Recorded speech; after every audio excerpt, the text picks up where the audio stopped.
As an intermediate lifter, the mistakes are a lot more costly for you than they were as the beginner. You may have said I made the same video but for beginners. Now I'm going to do it for intermediates because I believe the majority of my audience are intermediates. And these mistakes will cost you a lot of fucking gains. And some of the stuff I will say in this video will hurt your ego, but it will grow your fucking biceps. So you will inevitably like me a little bit more for the video. So the problem we have is, as an intermediate lifter, let's just say you've been training for anywhere of 2 years and above, it makes you an intermediate lifter. But to get to advanced, I'd say you need to be training for like 8+ years of proper training with the actual stuff we speak about on this channel. Now, I personally had been in the gym, I've been in the gym since 2011. It's now 2024. But for the first few years, I didn't really know what I was doing. I would just go in there and shift weights. For the next few years, I just did powerlifting and just tried to get as strong as possible because genetics, I couldn't get big, apparently.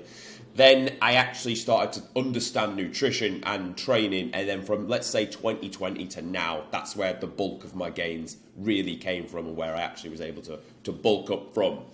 So there will be a lot of you that think you're intermediates, but actually the way you've been performing in the gym is beginner level like mistakes. So that's why this channel is mainly here, to get people that actually have the mindset and the drive and the consistency of intermediates to actually look fucking better. Now I would say I'm maybe an advanced intermediate. I'll not put myself in the advanced category. I will take a piece of humble pie on that, and I won't say I'm at that point yet. When I've got an immaculate physique, then I'll call myself an advanced lifter, not of time in the gym. So time in the gym they're not built the same, are they?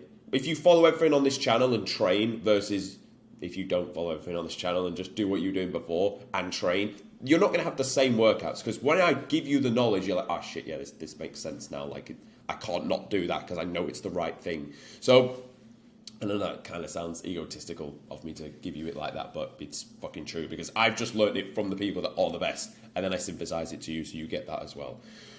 So my goal for you is to get you training in the best possible stance you can, the best form of nutrition, the best form of training, the best form of recovery, so that when you go to the gym, you are maximizing the time you get there, because ultimately it's a race, isn't it? It's a race to get there as fast as we can so we can enjoy it, so we can stay young and look fucking jacked. Like, we want to do this as fast as humanly possible. So we will cut out these 5 mistakes that you are doing, and we're going to roll straight into them.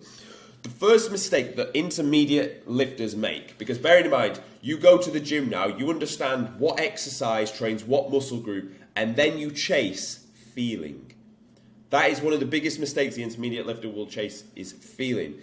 Because this is what an intermediate is looking for when he does the exercise. He will do a flat dumbbell chest press, and he'll press to the top and he'll be like, I don't actually feel that this much in my chest. And that's because he's looking at it in the wrong way round, because he's not understood. He's not gone to the advanced level yet where different exercises are harder at different muscle lengths and that the gains are actually at the different points. He thinks harder on the way up, which all exercises obviously are concentrically, and all the squeeze and the gains is at the top. When people say get the squeeze, some exercises that's the wrong advice. Some exercises it's get the stretch. The stretch is what you're looking for. So if you chase feeling on any form of barbell or dumbbell exercise, you're not gonna do them, or you think I'm not built for them, I just don't feel them. And it's because you're looking at it in the wrong way. Those exercises are harder in the lengthened position of the muscle because the joints are furthest away from each other. I've probably said that about fucking the last 5 videos in a row. But again, let's do it again. As you come down, here on the chest press is where the gains are at, because the joints are furthest away from each other. The muscles have to hold it in space. So what you're actually looking for when you do a dumbbell chest press, you're thinking, pull apart your fibers, row down, pause, feel that stretch, cash in that tension, and now obviously as a result I need to shorten the muscles, so I need to drive my biceps across my chest and I get back to the top. But when I'm at the top, I may as well only spend 1 second there because the joints are stacked, there's no actual resistance.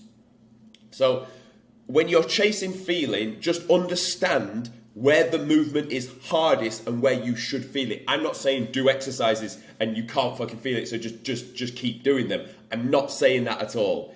You should be able to understand and feel where the stretch is and it's hardest. And then when should you feel exercises in the squeeze? When you're doing some form of cable or pec deck or something where there's still tension at the top, i.e. some external resistance wants to pull you away or down, and the fact that you're holding it there, like you couldn't hold it all day because like if you hung from a rock climbing wall, the joints would be stacked, you could hold that all day. You couldn't hold the cable up tight all day because it's trying to pull you back away. So understand where you should feel the exercise. I think we've pretty much covered most of them on this channel, but if there's any exercise to where you're like, where is the gains on that exercise, just comment it below. And it's not so much the movement, it's what tool you're using. Like if you do a flat chest press machine, some of them are made that the moment arm within the machine, it gets further away from this point here, so it's harder in the short position. So you'll notice as you're pushing, fucking hell, this gets harder as I push it up. It's set in that way, and it's set to challenge the muscle in a shortened position. People that make machines are clever. They understand there's two areas to train the muscle, and they both work in different points. So just understand what exercise you're doing, where is it supposed to be hardest, and then think about the feeling. But remember, if you're moving it through the range and you're pausing and you're applying tempo as you should do and you're getting stronger, you will be making gains. Just remember that. The second point an intermediate lifter will make is he will train 6 days a week. He will do push-pull legs, rest. And what the intermediate lifter does is he thinks more equals more gains. And to a certain degree, he is kind of right.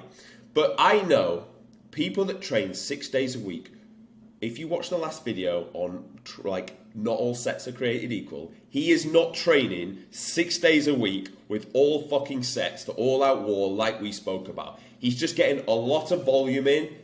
Honestly, a lot of it's just fucking guff. But you're thinking, I train 6 days a week, I do more.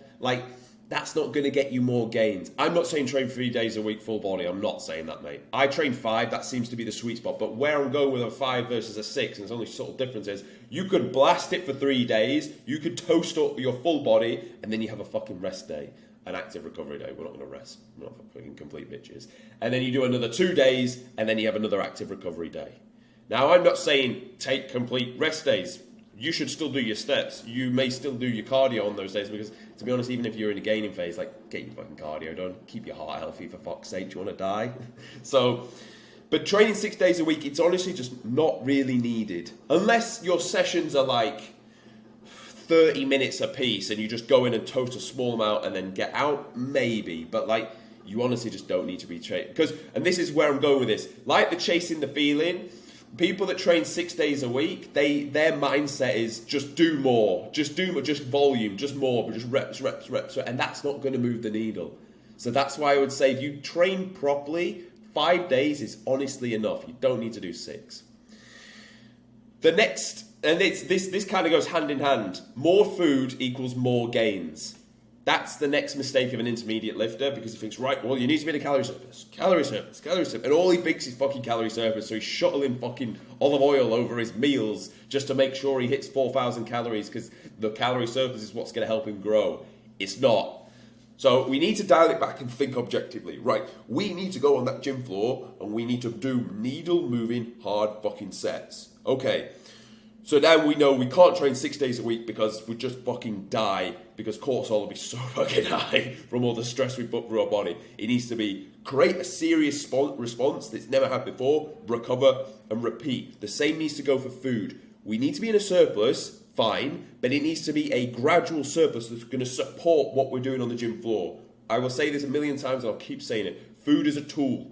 Food is the tool to drive the gym floor. Gym floor is the most important thing when developing a good, solid physique, not the calorie surplus. The calorie surplus is the tool. That is on it. If someone shook me and said, it's not about the surplus is there to help you. So stop just shuttling olive oil over all your fucking meals to try and meet a calorie target because you're just going to get fat. The fourth point, ego and load over execution. That is 100% one of the biggest points for an intermediate lifter because he's been in the gym a while.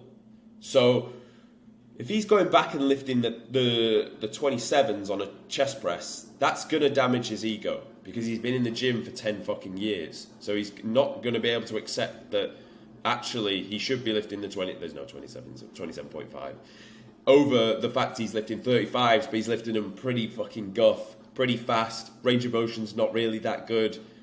So when we speak about execution, we're looking for three things. Tempo, the speed of the reps, 3 seconds down, 1 second pause, probably 1 to 2 seconds on the way back up, and 1 second at the top. Not down, up, down, up, down, up. We're looking for the range of motion.